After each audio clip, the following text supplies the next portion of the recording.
Welcome to Easy Learning YouTube channel. I am Rajesh MP. Today I am going to introduce you to SSLC Social Science Chapter 3. It deals with public administration. In this YouTube video, we go through the important questions and answers from exam point of view. If you have not yet subscribed to my channel, please subscribe and share it. Now we can move on to our chapter, that is public administration. What do you mean by public administration and explain its importance? Public administration അത് പൊതുഭരണത്തിന്റെ അർത്ഥം എന്താണ്, അതിന്റെ പ്രാധാന്യം എന്താണ്? Public administration is concerned with the administration of government. It's a definition coined by the famous political thinker known as N. Gladden. The important area of public administration is governmental administration. അതായത് N ഗ്ലാഡൻ എന്ന് പറഞ്ഞ വളരെ പ്രസിദ്ധനായ ഒരു രാഷ്ട്രീയ തത്വചിന്തകന്റെ വാക്കുകൾ കൊണ്ടാണ് നമ്മൾ ഈ ലെസൺ ആരംഭിക്കുന്നത്. പൊതുഭരണം എന്ന് വെച്ചാൽ സർക്കാരിന്റെ മൊത്തത്തിലുള്ള ഒരു ഭരണത്തെയാണ് പബ്ലിക് അഡ്മിനിസ്ട്രേഷൻ അഥവാ പൊതുഭരണം എന്നുകൊണ്ട് ഉദ്ദേശിക്കുന്നത്. അദ്ദേഹത്തിന്റെ പേര് എൻ ഗ്ലാഡൻ എന്നാണ്. The important area of public administration is governmental administration. അതായത് പൊതുഭരണം എന്ന് പറയുമ്പോൾ വിശാലമായ ഒരു കാഴ്ചപ്പാടിൽ കാണേണ്ടതാണെങ്കിൽ പോലും ഹ്രസ്വമായ രീതിയിൽ പറയുകയാണെങ്കിൽ അതിനെ സർക്കാരിന്റെ ഭരണ സംവിധാനത്തെ ആണ് എന്ന് വേണം നമ്മൾ മനസ്സിലാക്കാൻ.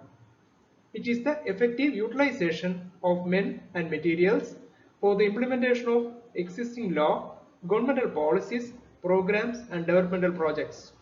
ഇത് മാനവ വിഭവശേഷിയെയും അതുപോലെ ഒക്കെ തന്നെ നാട്ടിൽ നിലവിലുള്ള നിയമസംഹിത, അതുപോലെ സർക്കാരിന്റെ നയങ്ങൾ, വികസന പദ്ധതികൾ ഇതെല്ലാം കൂടി ക്രിയാത്മകമായിട്ട് ഉപയോഗിക്കുന്ന ഒരു സംവിധാനമാണ് പൊതുഭരണം എന്നതുകൊണ്ട് നാം ഉദ്ദേശിക്കുന്നത്. They function for the welfare of the people. ഇത് ആ നാട്ടിലെ ജനങ്ങളുടെ അഭിവൃദ്ധിക്കും വികാസത്തിനും വേണ്ടിയാണ് ഉപയോഗപ്പെടുത്തുന്നത്. The objectives of public administration. Discuss the changes in the objectives of public administration in monarchy and democracy. അതായത് രാജഭരണ സംവിധാനത്തിലും ജനാധിപത്യ സമ്പ്രദായത്തിലും പൊതുഭരണത്തിന്റെ ഉദ്ദേശ ലക്ഷ്യങ്ങൾ വ്യത്യസ്തമാണ്. എന്താണ് എന്നുള്ളതാണ് ഇതിലൂടെ നമ്മൾ പഠിക്കുന്നത്. It's A very important question from SSLC exam point of view. An administrative system is needed for governments to exist and function. ഒരു ഭരണ സംവിധാനം സർക്കാരിന്റെ നിലനിൽപ്പിനും പ്രവർത്തനത്തിനും അനിവാര്യമാണ്. The history of public administration begins with the formation of state. പൊതുഭരണം ആരംഭിക്കുന്നത് എപ്പോഴാണ്? ചരിത്രം നമ്മൾ പഠിക്കുമ്പോൾ അറിയാം, രാഷ്ട്രം എന്നുള്ള സങ്കല്പം, സ്റ്റേറ്റ് നമ്മുടെ ഉദ്ദേശിക്കുന്ന രാഷ്ട്രമാണ്. രാഷ്ട്രം എന്ന സങ്കല്പത്തിന്റെ ആവിർഭാവ കാലഘട്ടം തൊട്ട് തന്നെ പൊതുഭരണത്തിന്റെ ചരിത്രവും ആരംഭിക്കുന്നു. Different governments have different public administrative systems. നേരത്തെ പറഞ്ഞതുപോലെ ലോകത്തിലെ ഓരോ രാഷ്ട്രങ്ങളിലും വ്യത്യസ്തമായ ഭരണ സംവിധാനങ്ങളാണ് നിലനിൽക്കുന്നത്. അതുകൊണ്ട് തന്നെ ആ സർക്കാരുകളുടെ നയത്തിനും സ്വഭാവത്തിനും അനുസരിച്ച് ഭരണ സംവിധാനങ്ങളിലും വ്യത്യസ്തത നമുക്ക് കാണുവാൻ കഴിയും. During monarchy, the interest of the monarch was the basis of public interest. രാജഭരണ സംവിധാനം നിലനിൽക്കുന്നിടത്ത് നമ്മുടെ രാജ്യത്ത് പണ്ടങ്ങനെയായിരുന്നു. രാജാവിന്റെ അല്ലെങ്കിൽ ഭരണകർത്താവിന്റെ താല്പര്യത്തിന് അനുസരിച്ചാണ് പൊതുഭരണം നടന്നുകൊണ്ടിരിക്കുന്നത്. In the democratic system, democratic administration becomes more effective and efficient through public administration. അതായത് പൊതുഭരണം കൂടുതൽ ക്രിയാത്മകവും അതുപോലെ തന്നെ പ്രയോജനക്ഷമവും ആകുന്നത് യഥാർത്ഥത്തിൽ ജനാധിപത്യ സംവിധാനത്തിൽ പൊതുഭരണത്തിലൂടെയാണ്. What are the features of bureaucracy? ബ്യൂറോക്രസിയുടെ പ്രത്യേകതകൾ എന്തൊക്കെയാണ്? Bureaucracy is constituted to help and advise the government and to execute the programs. ബ്യൂറോക്രസിയുടെ പ്രധാന ഉദ്ദേശം സർക്കാരിനെ സഹായിക്കുകയും ഉപദേശിക്കുകയും സർക്കാരിൻ്റെതായ നയങ്ങൾ നടപ്പിലാക്കുകയുമാണ്.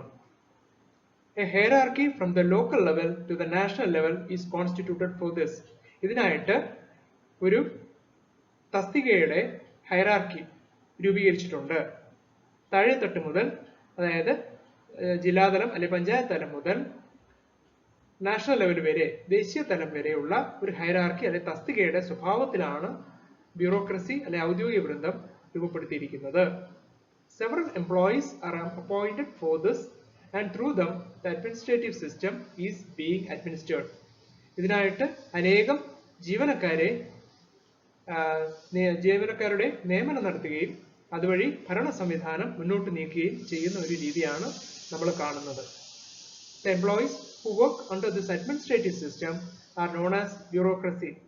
ഇത്തരത്തിലുള്ള ഭരണ സംവിധാനത്തിന് കീഴെ പ്രവർത്തിക്കുന്ന ജീവനക്കാരുടെ ആ ഒരു സംവിധാന വ്യവസ്ഥയാണ് ബ്യൂറോക്രസി എന്നുകൊണ്ട് നമ്മൾ ഉദ്ദേശിക്കുന്നത്.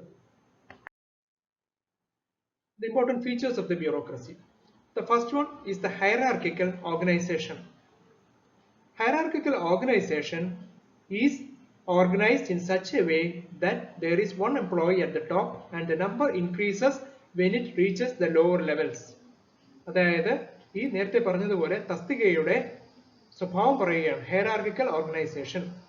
ഉന്നത പദവിയിൽ ഒരു വ്യക്തിയായിരിക്കും ഉണ്ടാകുന്നത്.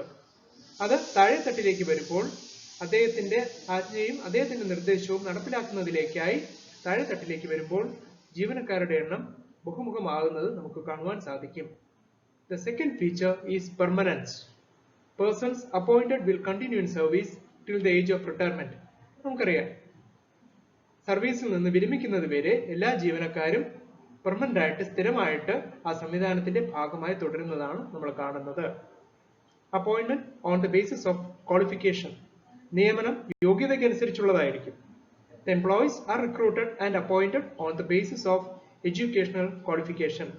വിദ്യാഭ്യാസ യോഗ്യത തന്നെയാണ് ഈ സർക്കാർ സംവിധാനത്തിലേക്കുള്ള നിയമനങ്ങളുടെ ക്രൈറ്റീരിയ അല്ലെങ്കിൽ മാനദണ്ഡം എന്ന് പറയുന്നത്. അതിന്റെ തുടർച്ചയായിട്ട് continuing with the bureaucracy features, the next important point is political neutrality. Bureaucrats should act neutrally and are liable to implement the policies of the government irrespectively of their political inclination. അതായത് ജീവനക്കാരെന്ന് പറയുന്നത് അവർ നിഷ്പക്ഷമായിട്ട് പ്രവർത്തിക്കാൻ ബാധ്യസ്ഥരാണ്.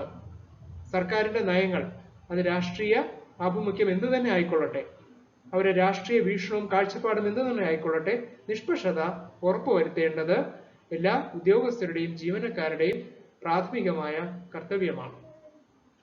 Professionalism. Every government employee must be skilled in their work. ഓരോ സർക്കാർ ജീവനക്കാരനും അദ്ദേഹത്തിന്റെ ജോലിയിൽ, അദ്ദേഹം വഹിക്കുന്ന പദവിയിൽ എഫിഷ്യന്റ് ആയിരിക്കണം, സ്ഥിരോത്സാഹവും അതുപോലെ തന്നെ പ്രാപ്തനുമായിരിക്കണം.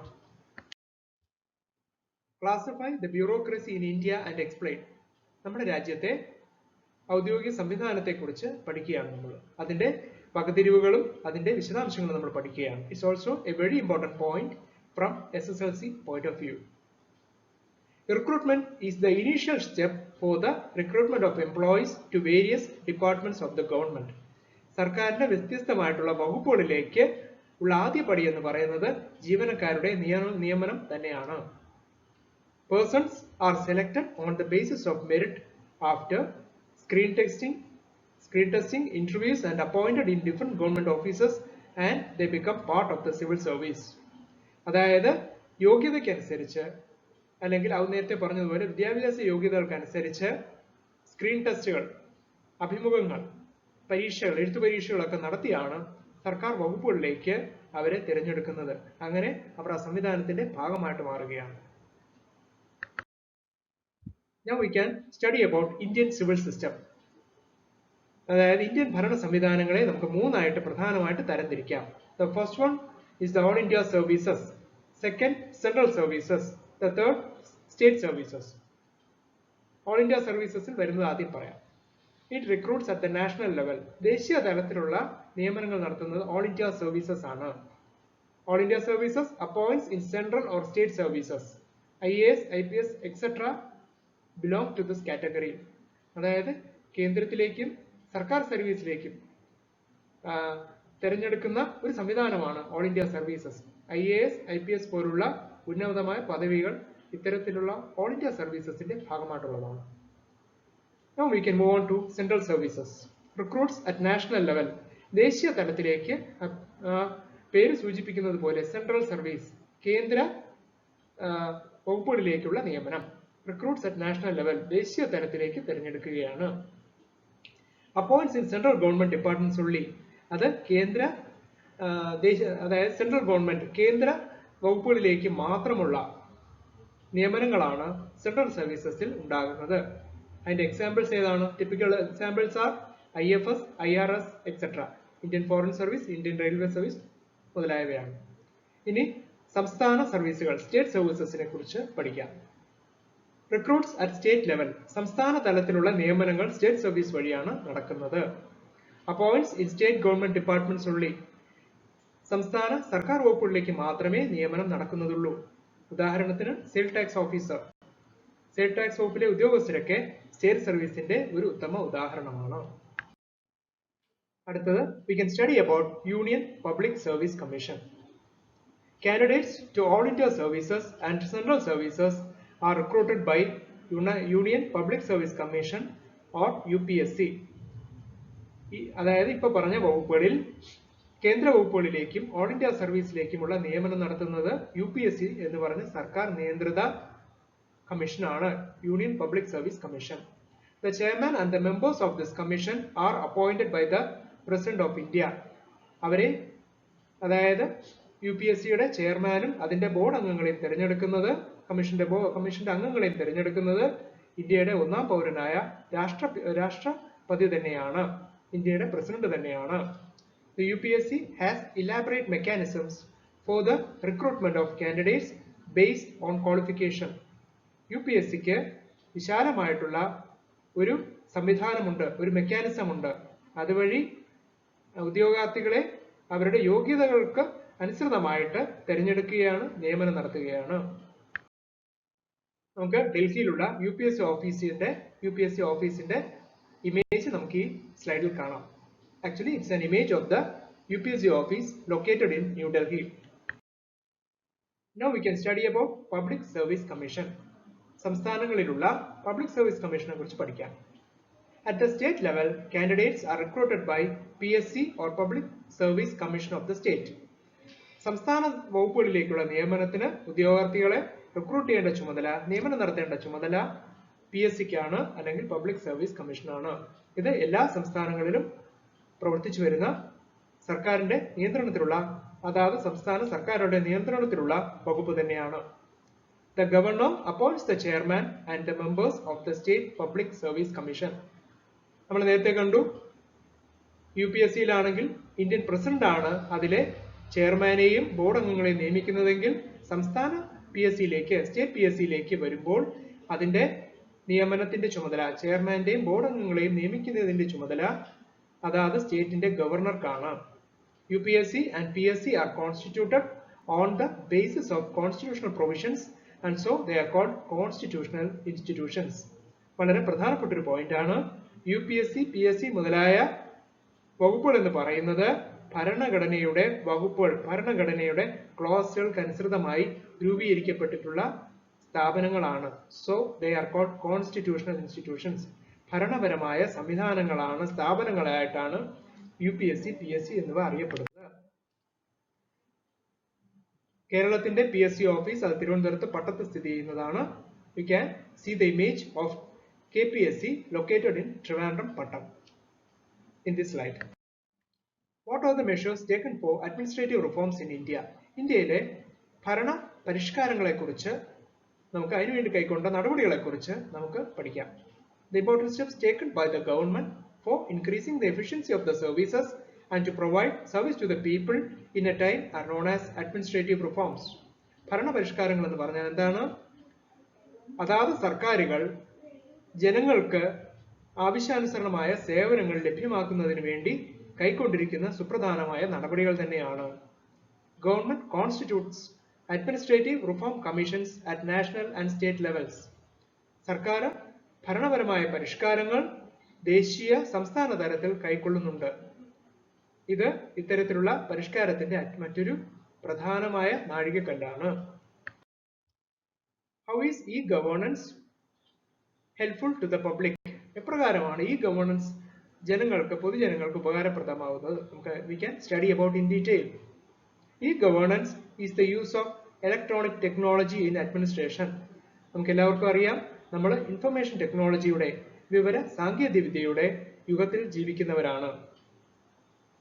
As the name denotes, e-governance is the use of electronic technology. അതായത് ഇലക്ട്രോണിക് ടെക്നോളജിയുടെ, സാങ്കേതിക വിദ്യയുടെ ഭരണത്തിലുള്ള ഇൻവോൾവ്മെന്റിനെ അല്ലെ ഭരണരംഗത്തിൽ അത് ഉപയോഗപ്പെടുത്തുമ്പോൾ അതിനെ ചുരുക്കത്തിൽ ഇ ഗവേണൻസ് എന്ന് പറയപ്പെടുന്നു. This help to obtain government services easily in a speedy manner. ഇത് സർക്കാർ സേവനങ്ങൾ വളരെ വേഗത്തിൽ, സമയനഷ്ടം ഇല്ലാതെ തന്നെ വേഗത്തിൽ സുതാര്യമായിട്ട് കിട്ടുന്ന ഒരു സംവിധാനമാണ്.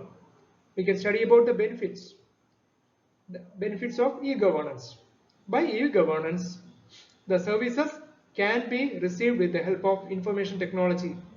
ഈ പോർഷന്റെ തുടക്കത്തിൽ പറഞ്ഞതുപോലെ IT യുഗത്തിൽ ജീവിക്കുന്നതുകൊണ്ട് തന്നെ വിവര സാങ്കേതിക വിദ്യയുടെ സഹായത്തോടു കൂടി ജനങ്ങൾക്ക് സേവനങ്ങൾ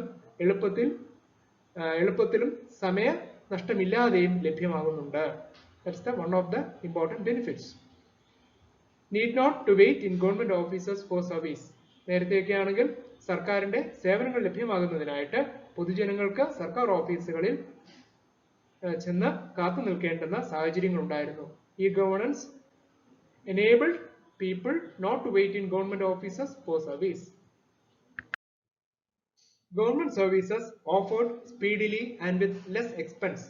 അപ്പോൾ സമയനഷ്ടം മാത്രമല്ല, വേഗത്തിൽ കിട്ടുന്നതിനോടൊപ്പം തന്നെ ചിലവും കുറയുകയാണ്.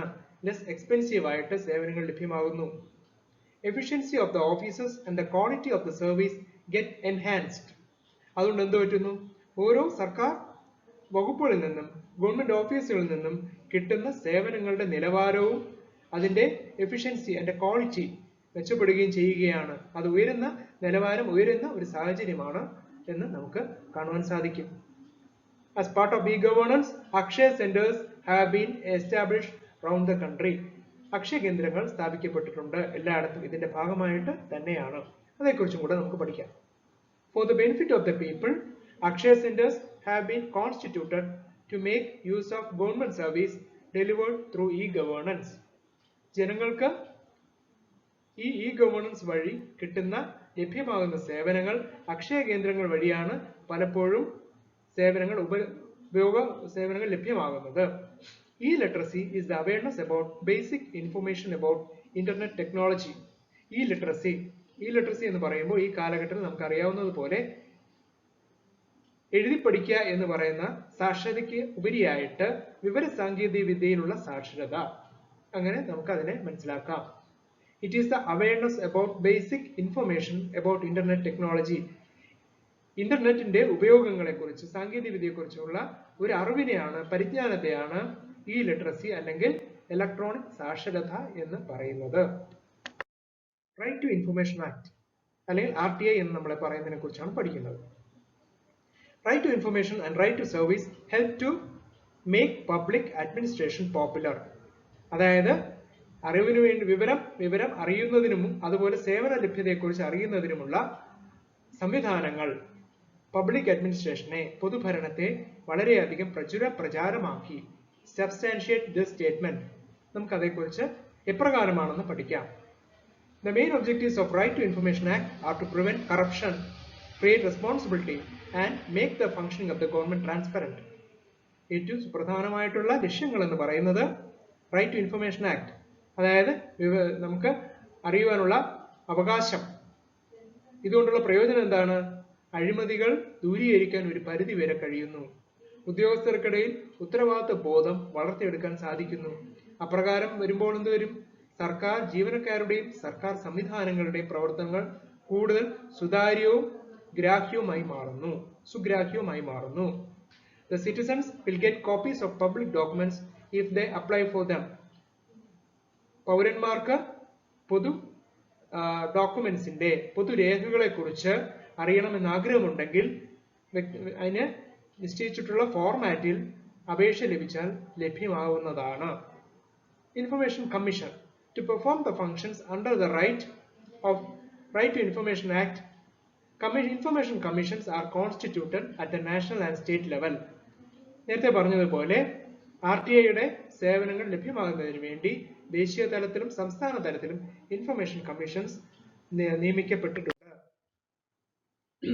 There will be a chief information commissioner and not more than 10 members in the information commission.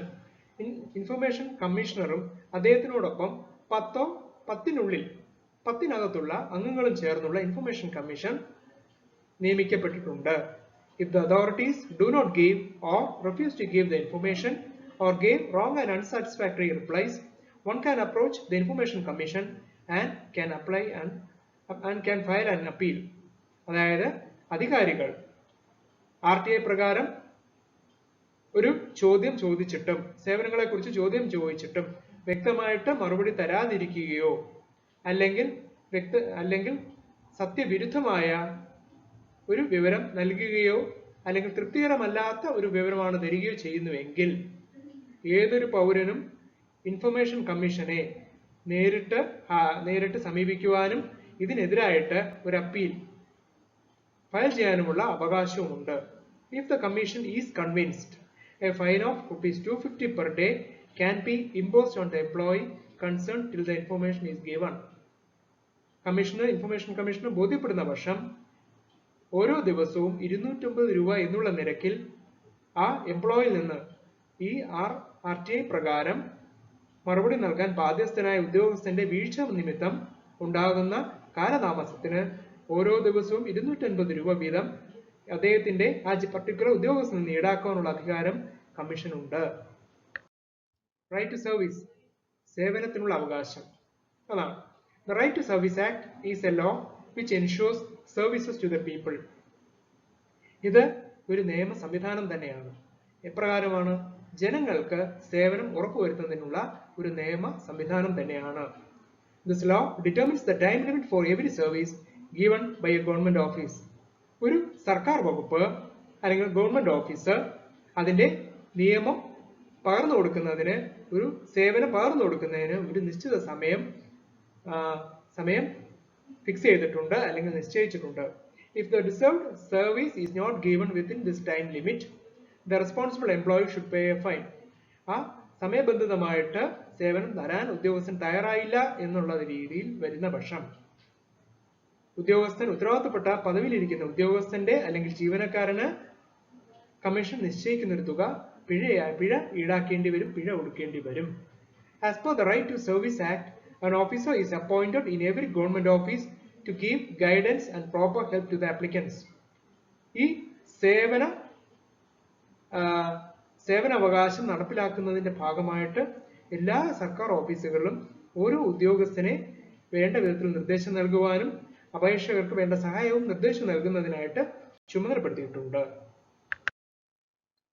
List out the steps taken to prevent corruption in administration in India. Indian ഭരണ സംവിധാനത്തിൽ ചില നടപടികൾ ഗവൺമെന്റ് തന്നെ കൈക്കൊണ്ടിട്ടുണ്ട്. എന്തിനു വേണ്ടിയിട്ടാണ്? അഴിമതി തടയുന്നതിനായിട്ട്. അതിനെക്കുറിച്ച് നമുക്ക് പഠിക്കാം. Lokpal and Lokayukta are institutions constituted to prevent corruption at administrative, bureaucratic and political levels. അതായത് ലോക്പാൽ എന്നും ലോകായുക്ത എന്നും പറയുന്ന സ്ഥാപനങ്ങൾ എന്തിനു വേണ്ടിയിട്ടാണ്? ഉദ്യോഗസ്ഥർക്കിടയിൽ, ഭരണ സംവിധാനത്തിനിടയിൽ, രാഷ്ട്രീയക്കാർക്കിടയിലുള്ള അഴിമതികൾ തടയുന്നതിനായിട്ട് രൂപീകരിക്കപ്പെട്ടിട്ടുള്ളവയാണ്. The institutions constituted at the national level to prevent corruption is Lokpal.